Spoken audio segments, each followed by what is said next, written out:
Hola, ¿qué tal amigos? ¿Cómo están? Mi nombre es Luis Ardán Castañeda y este es mi canal literario, Un Escritor Rural. Esta mañana quiero ofrecerles algo un poquito distinto. Vamos a continuar con la serie de 100 años de soledad, con la lectura de la novela de García Márquez, pero al mismo tiempo que les ofrezco una consideración de ciertos temas, en esta ocasión sobre el capítulo tercero en particular y sobre la presencia indígena en ese capítulo.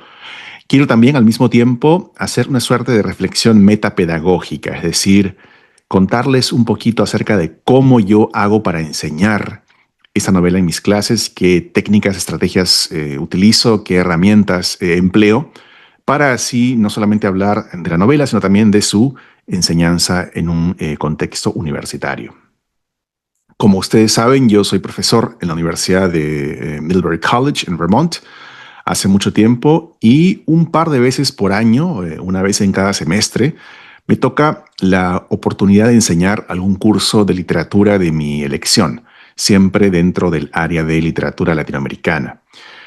Este semestre actual, en el semestre de otoño del 2025, estoy enseñando por tercera o cuarta vez ya 100 años de soledad. Es un curso monográfico dedicado solamente a la novela, con apoyos críticos y teóricos, por supuesto, pero basado en la lectura profunda y metódica de la novela de García Márquez. Leemos un capítulo o dos máximo por sesión y tratamos de meternos lo más posible, cuanto podamos, en ese tiempo de una hora por sesión que tenemos para analizar los contenidos del capítulo que nos toque. Los estudiantes con los que trabajo son estudiantes muy jóvenes, todos ellos pues bordean los 19, 20 años.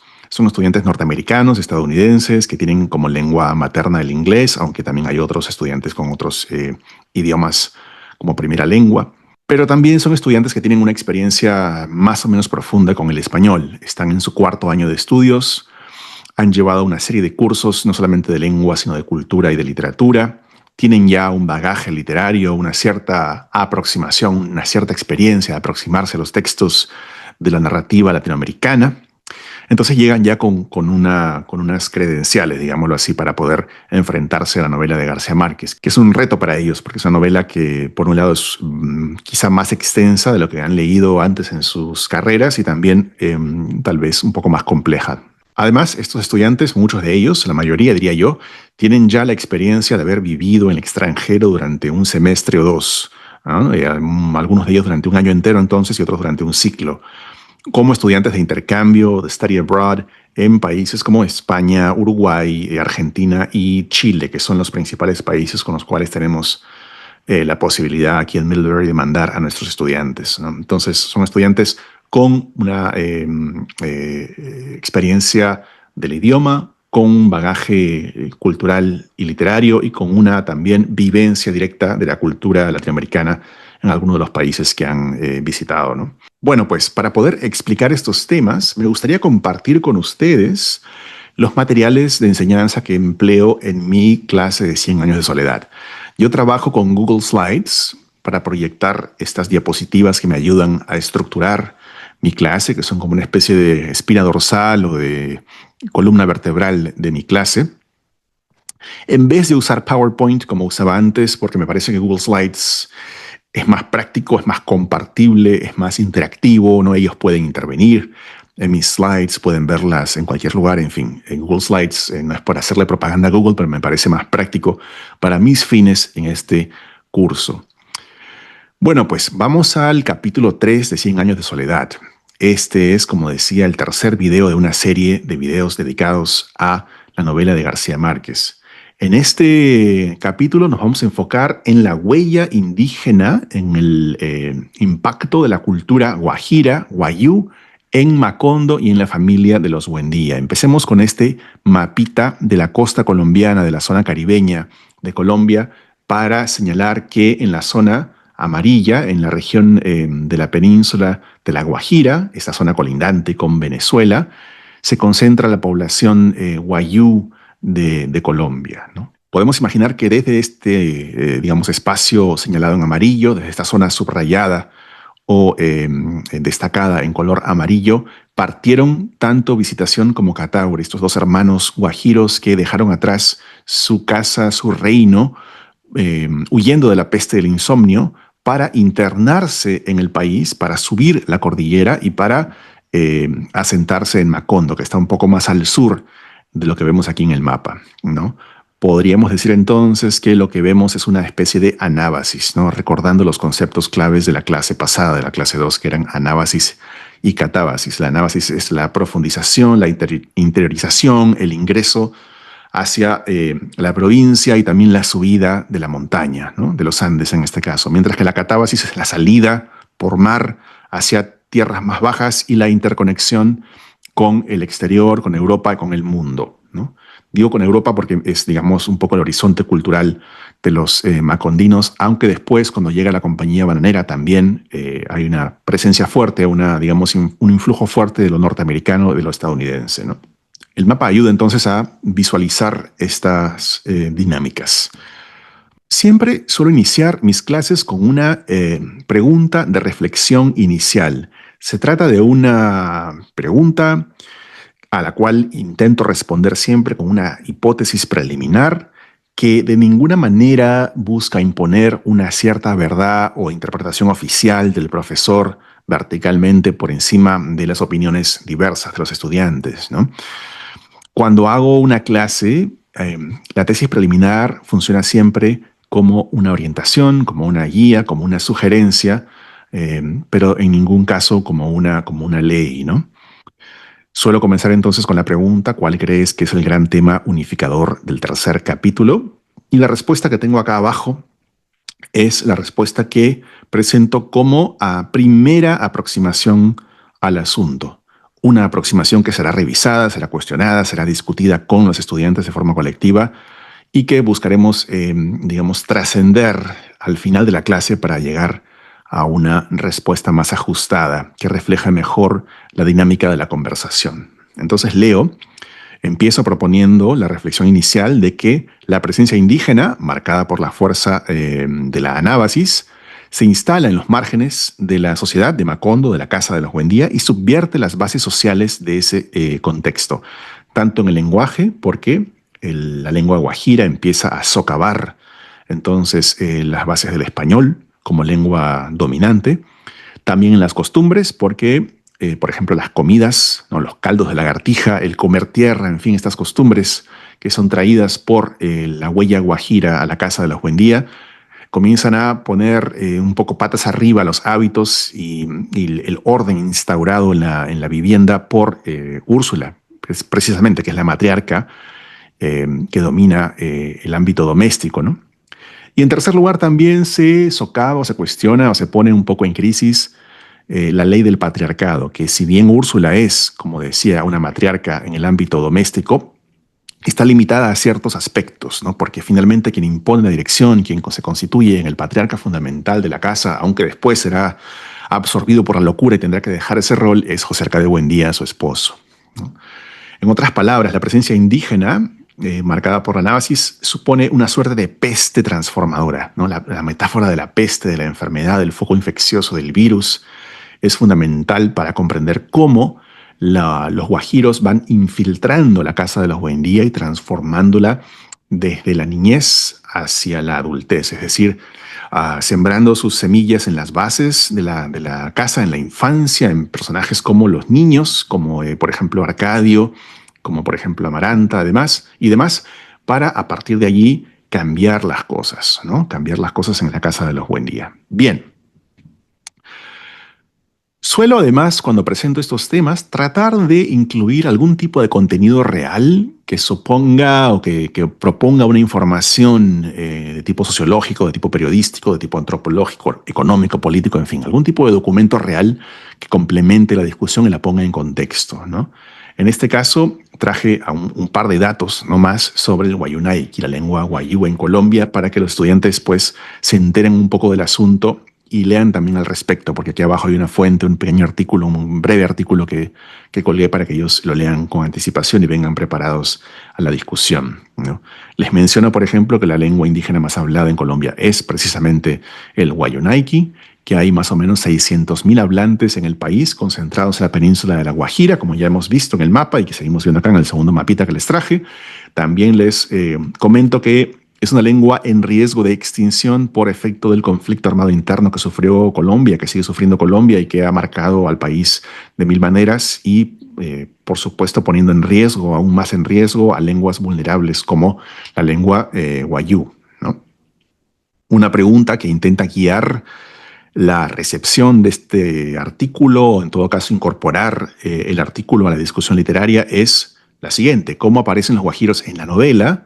¿Y de qué manera contrasta esta representación de los guajiros con la imagen que da el reportaje, cuyo enlace, cuyo link está aquí para que ustedes lo puedan consultar si lo desean, ¿no? Los estudiantes, como les digo, ya lo han leído antes de clase y tienen ese conocimiento mínimo que les permite discutir el asunto de la lengua Wayuunaiki. Bueno, pues continuando.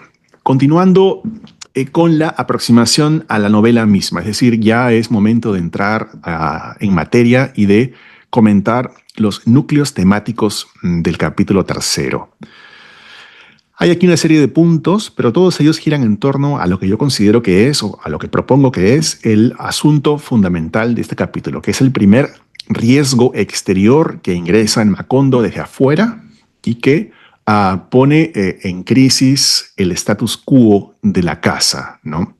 El capítulo tercero es un capítulo que tiene que ver con la venida de influencias foráneas y su asentamiento en Macondo. Todo comienza, como decíamos la clase pasada, la clase 2, cuando Úrsula logra, buscando encontrar a su hijo perdido, José Arcadio, que se había ido con los gitanos, poniéndose el trapo rojo en la cabeza por amor, como ya decíamos, encuentra a Úrsula sin querer una ruta que le permite conectar a Macondo con el resto del mundo, y por esa ruta van a venir un montón de otros personajes, sobre todo los gitanos, más gitanos, sobre todo los árabes y sobre todo los guajiros, que van a transformar la aldea soñolienta de antaño en un pueblo activo, donde hay comercio, donde hay tiendas, donde está la tienda de Catarino, por ejemplo, donde hay mucho más movimiento que en un principio.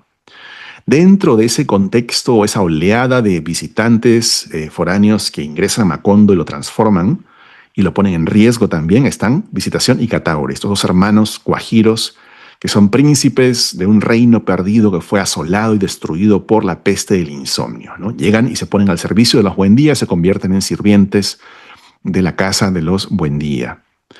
Junto con ellos, poco después, en yuxtaposición, aparece Rebeca, que es la prima segunda de Úrsula, aunque en realidad desconocemos completamente sus orígenes, no sabemos muy bien quiénes son sus padres, la línea familiar, ¿no? La conexión con el árbol genealógico de los Buendía está borrada, y sin embargo ella es aceptada y acogida en la casa como una hija más, a pesar de que es una suerte de personaje híbrido, ¿no? Por un lado es una Buendía, pertenece a esta, digamos, genealogía criolla que es la de los Buendía, y sin embargo a la vez es guajira. Habla Wayuunaiki, tiene costumbres que la vinculan con ese pueblo, y además es la responsable, como decíamos al principio también, de traer, de importar, de difundir en Macondo la peste del insomnio. Ella es la paciente cero, es el primer caso del insomnio. El día en que Úrsula la ve, o mejor dicho, la noche en que Úrsula la ve, con esos ojos luminosos de gato brillando en la penumbra, ella sabe y entiende que algo está pasando, y ahí nomás empiezan a caer todos los personajes enfermos con la peste del insomnio que Rebeca ha traído, ¿no?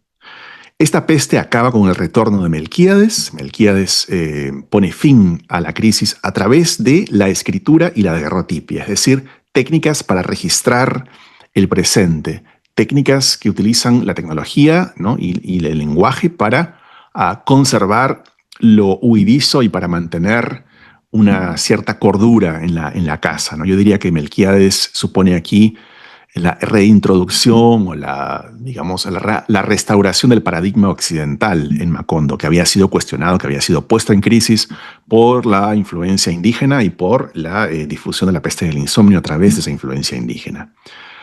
Por último, para cerrar, el último núcleo temático del cual hablo con los estudiantes, que presento con ellos para poder, digamos, organizar la discusión, es la venida del corregidor don Apolinar Moscote y de su familia, que se asientan en Macondo y que suponen, una vez más, un puente con la nación, certifican la incorporación de Macondo a la República Colombiana y son, de alguna manera, el sello final de este riesgo exterior que el capítulo tercero suponía, ¿no? Me refiero o hablo de un riesgo porque justamente será la venida del corregidor, la introducción de la política, la llegada de la policía, de los soldados, todo eso lo que ocasionará la guerra civil que pondrá todo una vez más patas arriba en la ciudad o en el pueblo, mejor dicho, de Macondo, ¿no? Así termina el capítulo tercero y estos son los núcleos temáticos que yo discuto con los estudiantes para empezar la discusión, ¿no? Lo que hago es un poquito hablar de ellos, como estoy haciendo acá, presentarlos, también para recordarles a los estudiantes de qué trata el capítulo, porque muchas veces, aunque lo hayan leído la noche anterior, se olvidan un poco, ¿no? de los asuntos, así que yo les ayudo a recordar. Y también los invito a decir algo sobre cada uno de ellos. Si algún estudiante tiene la ansiedad o el deseo o la voluntad de levantar la mano para decir algo al respecto, puede hacerlo. Es un momento entonces de presentación, pero también de conversación, el de los núcleos temáticos. Siguiendo con la lectura, me parece importante a mí mencionar que cuando nos aproximamos a 100 años de soledad, no estamos hablando de un texto cerrado, hermético, autocontenido, que sea como un mundo milagroso que se impone de la nada, sino que más bien hay un trabajo largo de décadas de construcción de piezas que van poco a poco sumándose y siendo canibalizadas, digámoslo así, por la novela y que se van integrando a ella para formar su horizonte, ¿no? En este punto, pues traigo siempre a colación las ideas de Mario Vargas Llosa en su novela, mejor dicho, en su libro de ensayos sobre García Márquez, ¿no? En esa gran tesis doctoral suya llamada Historia de un deicidio, donde él plantea el proceso de la canibalización o la autocanibalización como el método constructivo que García Márquez emplea para desarrollar esta gran obra, ¿no? Yo les hago a los estudiantes míos leer un cuento que se va a, digamos, incorporar como pieza dentro de este engranaje mayor. Se trata del cuento Monólogo de Isabel viendo llover en Macondo, que presenta el nombre de Macondo ya, ¿no? Es un texto temprano de García Márquez, lo escribió años antes de Cien años de soledad, y sin embargo anuncia y prefigura lo que será la novela en gran medida. En particular porque esta lluvia que cae sobre Macondo es un desastre, es una peste, es una suerte de cataclismo que te lo transforma todo en el pueblo y que será una, digamos, como decía, prefiguración o anticipación de las otras pestes que vendrán en la novela Cien años de soledad, incluida la peste del insomnio, ¿no? Como pregunta de comparación para los alumnos que ya han leído, como les dije, el monólogo de Isabel, que lo han leído en una clase previa, en una semana anterior a enfrentarse a este tercer capítulo, la pregunta que les hago para comparar es la siguiente. ¿Qué vemos en común en la novela y el cuento respecto de los indígenas y la idea del desastre, ¿no? Para estimular esta conversación comparativa, les traigo una cita del monólogo de Isabel que presenta a los guajiros como integrantes de esta secuencia del diluvio, de la inundación que llega al pueblo, ¿no? Leo en particular la última parte, la que está subrayada, ¿no? Dice, el espectáculo me produjo una terrible sensación de vacío. Aquí habla Isabel, ¿no? La hija de la casa que está siendo inundada. Algo había sucedido durante la noche. La casa estaba en desorden. Los guajiros, sin camisa y descalzos, con los pantalones enrollados hasta las rodillas, transportaban los muebles al comedor. En la expresión de los hombres, en la misma diligencia con que trabajaban, se advertía la crueldad de la frustrada rebeldía, de la forzosa y humillante inferioridad bajo la lluvia.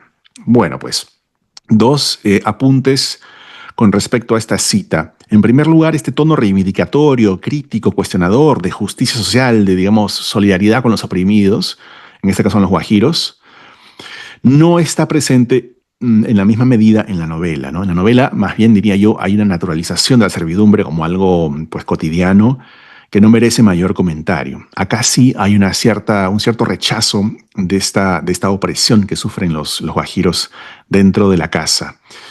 Y en segundo lugar, el segundo apunte que se puede hacer tiene que ver con el rol ambiguo de los guajiros dentro del desastre, ¿no? Porque por un lado, la primera lectura que se podría hacer es que ellos son agentes del orden, o más bien de la conservación, de la protección, que están siendo mandados por los dueños de casa para proteger los muebles que se están mojando con la lluvia, ¿no? Están, como dice la cita, transportando los muebles al comedor con la intención de salvarlos y de salvar las propiedades de esta familia. Sin embargo, una posible interpretación alternativa es la que convertiría a los guajiros, acá, como los vemos, en agentes más bien del desorden y en artífices del caos, como si ellos fueran también parte del diluvio, como si fueran agentes de la tormenta, como si fueran obreros de la destrucción de la casa, que al mover los muebles no están salvándolos, sino más bien promoviendo su destrucción y promoviendo el avance de la tragedia en esta casa, ¿no? El párrafo admite esa interpretación. Evidentemente es una interpretación contraintuitiva que va contra el sentido común y sin embargo es coherente con la idea de que son los guajiros quienes traen la peste, son los guajiros quienes provocan la inundación, son los guajiros quienes socavan el orden de la casa de los Buendía y traen la posibilidad de un orden diferente, ¿no? Para complementar esta visión, o más bien esta suerte de lectura conjunta de los guajiros en conexión con el tema de la peste, traigo también a mis estudiantes un artículo crítico que suele ser un abordaje directo del tema en cuestión, ¿no? Es decir, elijo y asigno como lectura secundaria obligatoria para cada clase un capítulo de la novela o dos, máximo, como decía, y además algún tipo de texto crítico complementario. En este caso es el texto, el artículo crítico Los Olvidados en 100 años de soledad de la profesora Elizabeth Montes Garcés de la Universidad de Calgary, un artículo publicado en 2002 en la revista Estudios de Literatura Colombiana, ¿no?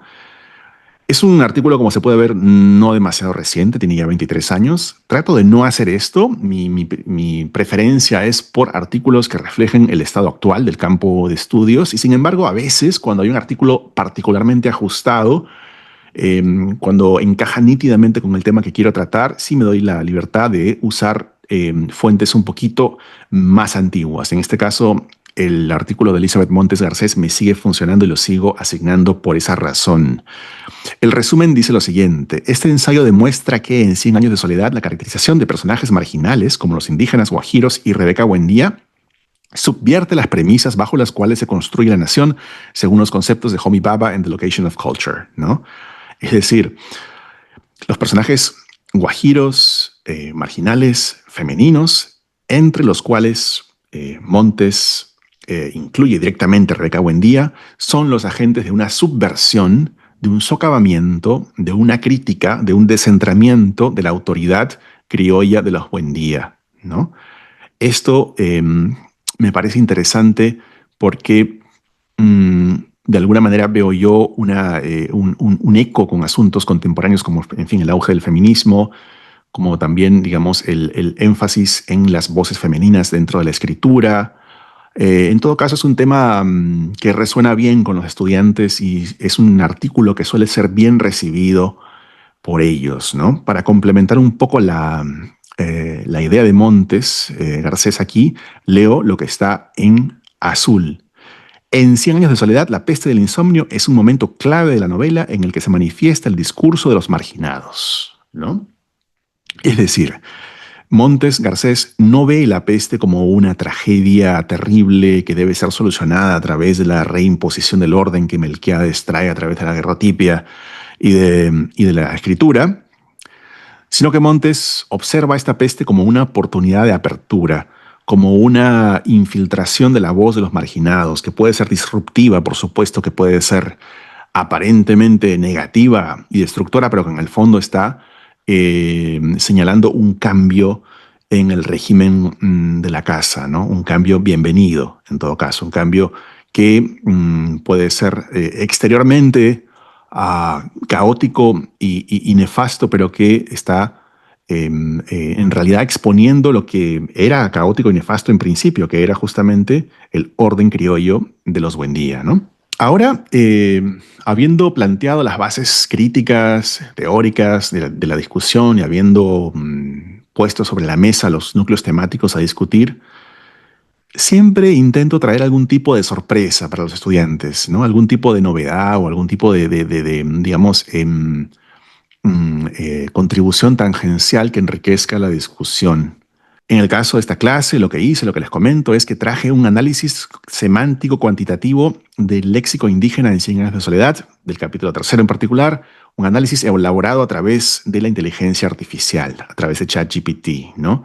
Aquí hago un inciso para mencionar que mi propia postura con respecto al uso de estas herramientas en la enseñanza es matizada, es moderada, creo que tienen su lugar. Creo que a veces nos ahorran tiempo o nos permiten hacer cosas que no podríamos hacer sin ellas, lo cual es valioso, pero a la vez pueden convertirse en una muleta, pueden convertirse en una especie de atajo, en una invitación a no pensar o a pensar menos, y eso es completamente contraproducente. Acá hay que apelar pues, a la sabiduría del profesor y también a la ética de los estudiantes para tratar de encauzar el uso de estas herramientas hacia su mejor objetivo. Entonces, parte de ese encauzamiento tiene que ver con modelar y presentar y ejemplificar buenos usos o usos legítimos de estas herramientas. En este caso, entonces preparé ese análisis con ese afán, ¿no? Se trata, leo aquí, de un estudio sistemático de los campos de significado de un texto mediante el conteo y la clasificación de los tokens o términos vinculados a esos campos de significado, ¿no?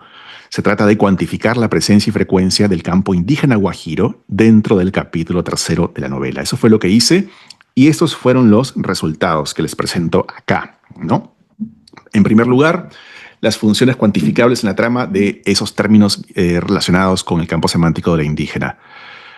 Primeramente, la agencia explicativa. Visitación, esta mujer indígena que es sirvienta de los Buendía, es el principal emisor de conocimiento sobre la peste, ¿no? Por un lado, los guajiros son quienes traen la peste de alguna forma, pero también quienes traen la comprensión y la interpretación de qué cosa es lo que está ocurriendo. También los guajiros tienen que ver con el bilingüismo infantil, o ellos siembran el bilingüismo infantil en la casa. Arcadio y Amaranta aprenden primero guajiro y luego castellano, ¿no? Esto rompe la jerarquía lingüística de la casa, invierte los términos de la diglosia y convierte la lengua marginalizada en la lengua principal de los niños, ¿no? Y además apunta a un futuro distinto, a un futuro guajiro en vez de un futuro castellano dentro de la familia Buendía, ¿no? Curiosamente aquí hay una nota autobiográfica, un guiño autobiográfico de García Márquez, porque se cuenta en su autobiografía que él también de niño tuvo acceso o tuvo contacto con la lengua guajira y aprendió una serie de palabras que incluye en ese texto y que cuenta de manera nostálgica casi, ¿no? En su autobiografía. También podemos ver que hay una etiología colectiva, ¿no? Que la peste entra por la línea indígena. Esto es clave y es fundamental, ¿no? Se trata de ver que la peste es un producto de los indígenas, según esta determinada interpretación, ¿no?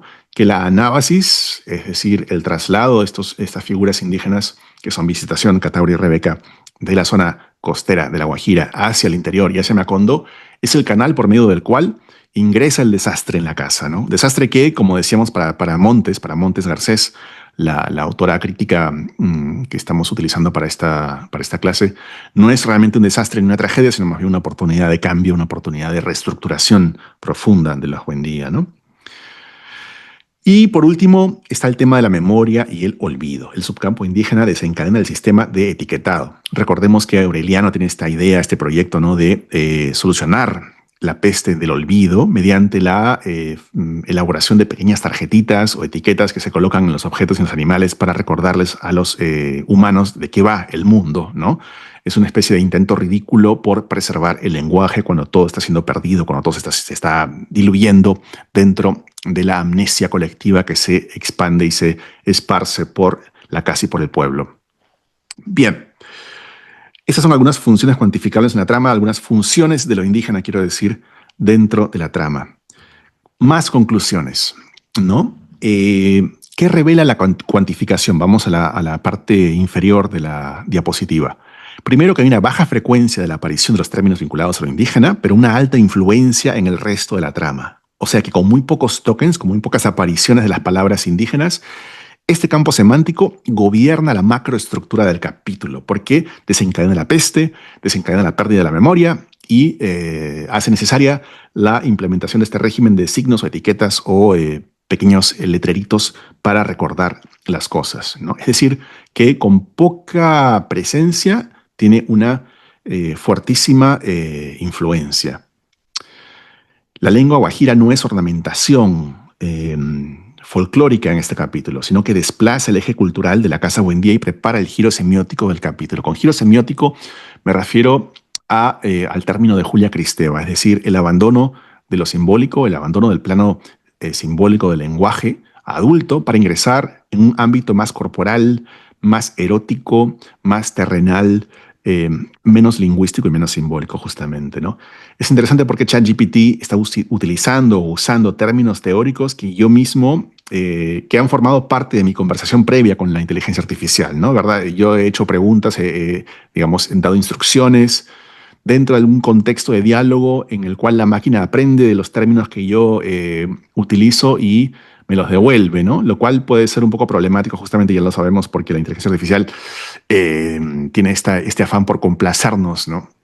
Y en ese afán por complacernos no tiene ningún tipo de reparo en torcer la verdad de las cosas, ¿no? En tercer lugar, la cuantificación revela que la agencia femenina indígena es importante. Visitación concentra explicación, presagio y cuidado, y así media la transición de Macondo a la escritura, ¿no? Ella es la mediadora, la que produce esta fuerte reimplantación de la escritura a través de Melquíades, como decía, que trae la fotografía, la derrotipia, y empieza justo después a trabajar en los famosos manuscritos, pergaminos, que serán tan claves como imágenes en el espejo de la propia novela que estamos leyendo, ¿no? Bueno, esto del ChatGPT, de la inteligencia artificial, lo traigo como una suerte de propuesta provocadora. No sé qué pensarán ustedes, no sé si ustedes enseñan o si van a clase o si tienen alguna idea con respecto al uso potencial, legítimo o ilegítimo de la inteligencia artificial en contextos pedagógicos. A mí me parece, como decía, que se puede usar con mesura, con criterio y con una consideración atenta no solamente a la ética, sino a la pragmática, es decir, al objetivo final de un curso como este, que es hacer que los estudiantes piensen y no que dejen de pensar, ¿no? Habiendo sentado estas bases, habiendo presentado estos marcos de lectura, lo que se hace en una clase normal, lo que suelo hacer yo en una clase normal es promover la conversación entre los estudiantes. Es importante que yo aquí guarde silencio, que me convierta en una especie de observador silencioso y callado, mientras ellos trabajan con estas preguntas que yo les planteo, preguntas de comprensión y de interpretación, algunas más complejas que otras, algunas muy sencillas, mientras trabajan con estas preguntas en grupitos, en grupos de 3 o 4 estudiantes. A veces los pongo en parejas, a veces en grupos intermedios de 3 o 4 estudiantes, a veces los divido en dos mitades y intento generar una especie de debate o confrontación dual, ¿no? Depende mucho del tema, depende mucho de los objetivos de la clase. Bien, las preguntas que les puse en esta ocasión y que comparto con ustedes ahora son las siguientes. Tienen que ver con los núcleos temáticos. Hay casi como que una pregunta por núcleo temático. La pregunta central y la que quiero destacar acá ahora es la 4, ¿no? ¿Cuál es la significación metafórica de la peste del insomnio y del olvido según Elizabeth Montes, Garcés? ¿Y qué relación tiene la peste con los indígenas y con Rebeca? ¿Estás de acuerdo con esta idea, no? El estar de acuerdo no es fundamental acá. Yo a los estudiantes, como repito, no les impongo una suerte de verdad oficial del profesor que ellos tengan que repetir después como loros para poder obtener una A o un 100 en el curso, sino que más bien abro completamente el campo para que ellos, dependiendo del nivel de justificación que puedan darle a sus tesis, propongan ideas nuevas, ¿no?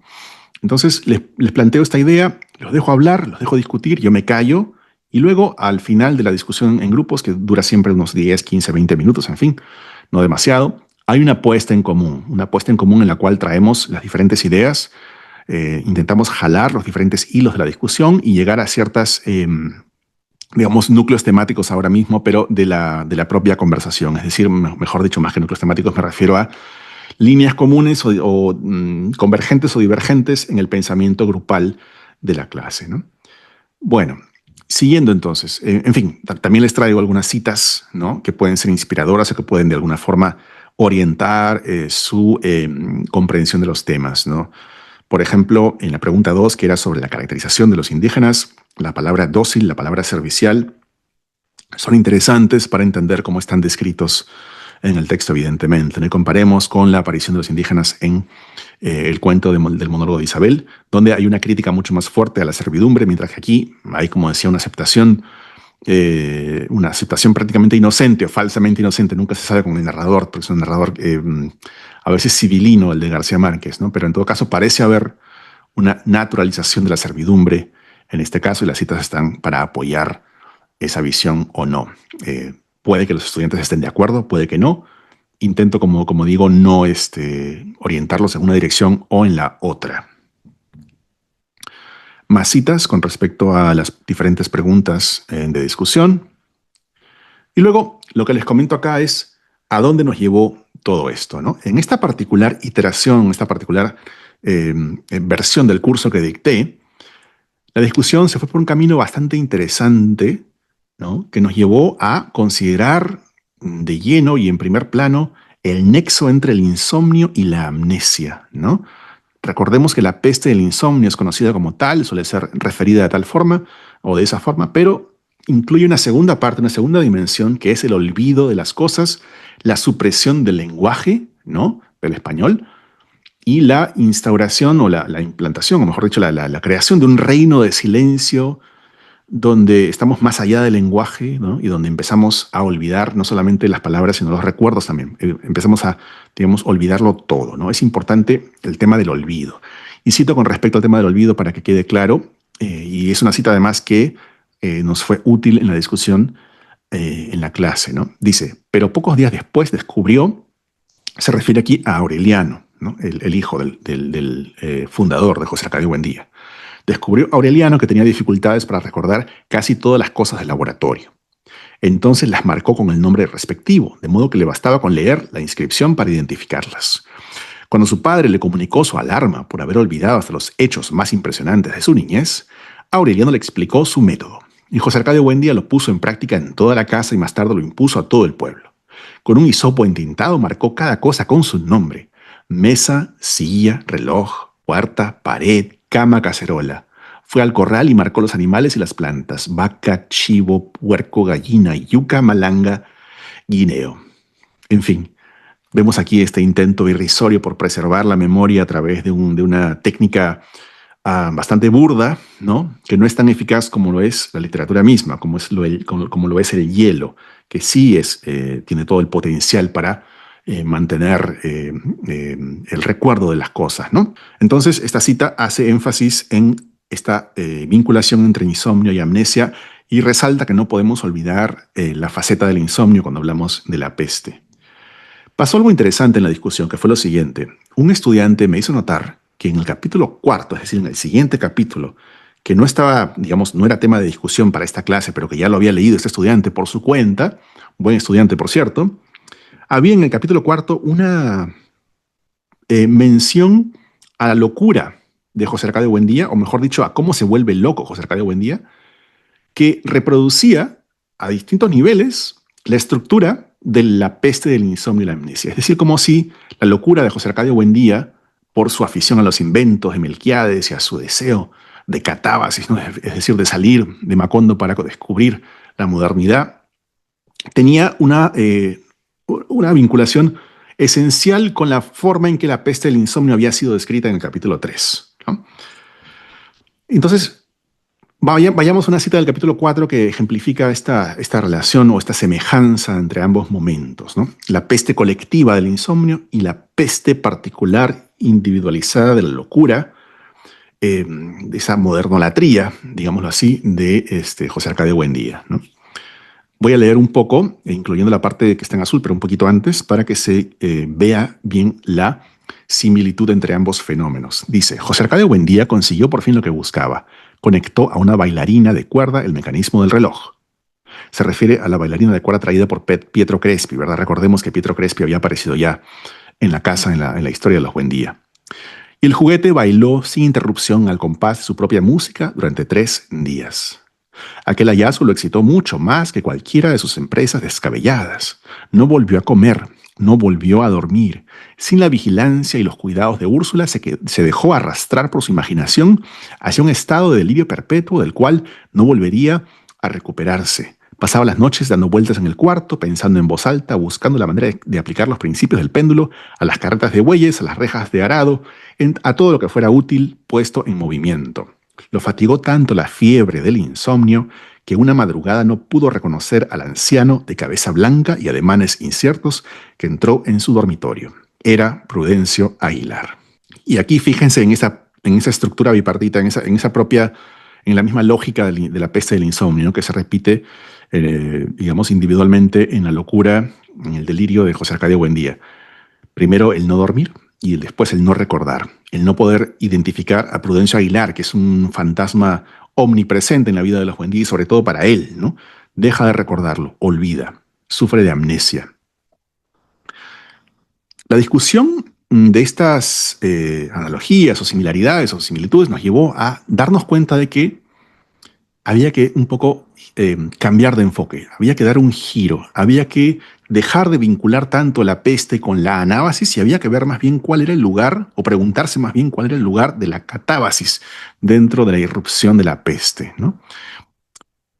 Acá, como vemos en la cita, no son los indígenas, no son, digamos, los guajiros, no son Visitación y Cataure ni Rebeca quienes producen y quienes provocan y quienes generan la locura, la peste de José Arcadio Buendía, su incapacidad para dormir y su incapacidad para recordar, sino que es justamente su deseo del afuera, es su deseo de catabasis. Repito, es am, ah, su delirio por conectarse con lo otro que genera el problema.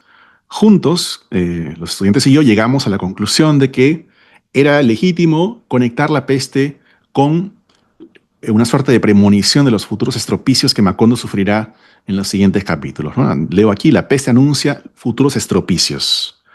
Es, dice, un fruto de la catábasis, del exterior, del capital. Y pongo aquí capital porque, evidentemente, la mayor peste que sufrirá Macondo será la venida de la compañía bananera, la United Fruit Company, que prácticamente arrasará con toda la zona a través de los cultivos que impondrá, a través de la modificación del cauce de los ríos, en fin, una serie de cambios de todo tipo que son comparables a la peste del insomnio y que la peste del insomnio entonces prefigura, ¿verdad? Y anuncia. De manera que los indígenas, Visitación, Cataure y Rebeca, no eran los agentes de la traída o de la llegada de la peste del insomnio, ¿no? Eran las víctimas de esa peste, las primeras víctimas que huyendo de ella se exilian en Macondo y que son como los heraldos del progreso, más que del progreso, del deterioro que vendrá pronto en los siguientes capítulos, ¿no? Hay entonces, repito, un cambio de opinión, un giro que transforma nuestra interpretación de la novela. Por cierto, esto a mí es lo que más me gusta de las clases, de la posibilidad de enseñar, ¿no? Es como que si yo trajera a la clase una serie de ideas, de preconceptos también, de ciertas direcciones de interpretación que son mías y que yo asumo y que comparto con los chicos, pero como suele suceder, esas ideas se transforman, ¿no? En la conversación, en la exposición, en el contacto con el otro, las ideas pueden a veces ser confirmadas también, a veces se confirma una particular decisión y se complementa, o pueden ser revisadas, pueden ser corregidas y pueden ser reemplazadas por otras.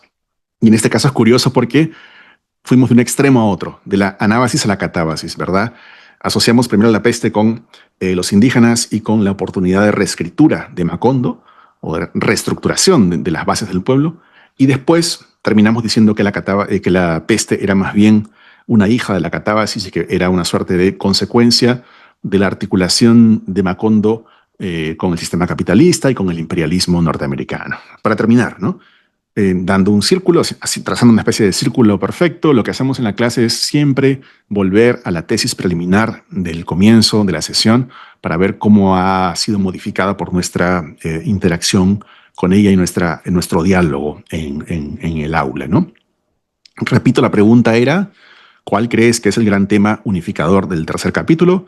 La tesis preliminar, como ya dijimos, es que la presencia indígena en los márgenes de Macondo subvierte las bases de la aldea, lenguaje, costumbres, patriarcado, lo cual puede ser visto como una tragedia o como una oportunidad de cambio. Pero la tesis final, ¿no? Lo que llegamos a decir juntos al final, es que los indígenas fueron las primeras víctimas de una peste que es solo la anticipación del desastre venidero, que es hijo de la catábasis y no de la anábasis, ¿no? irónico el final de la clase, interesantísimo para mí. Fue un placer discutir esto con mis estudiantes y, por supuesto, no nos quedamos ahí, sino que dijimos que esta tesis final también es en sí misma una pretesis. Siempre las tesis son revisables, son corregibles, son mejorables. Así que en el curso de las siguientes clases iremos volviendo a esta idea para ver si es que se mantiene, si es que se confirma o si es que debe ser modificada. Bueno, amigos, gracias por acompañarme en esta tercera clase dedicada a 100 años de soledad. Hemos discutido el tema de la peste, del insomnio y la presencia guajira en la casa de los Buendía. Acompáñenme en las siguientes semanas para seguir explorando la novela y para seguir hablando de otros temas importantes o en todo caso interesantes para mí, y espero que también para ustedes, vinculados a la literatura canónica, la narrativa latinoamericana más clásica, como es el caso de García Márquez, o a nuevas propuestas, novísimos autores, sobre todo peruanos. Como ustedes saben, quiero darle un lugar preeminente a la narrativa peruana nueva, porque siento que no hay muchos lugares para hablar de ella. Bueno, muchas gracias y nos vemos la próxima vez. Chao.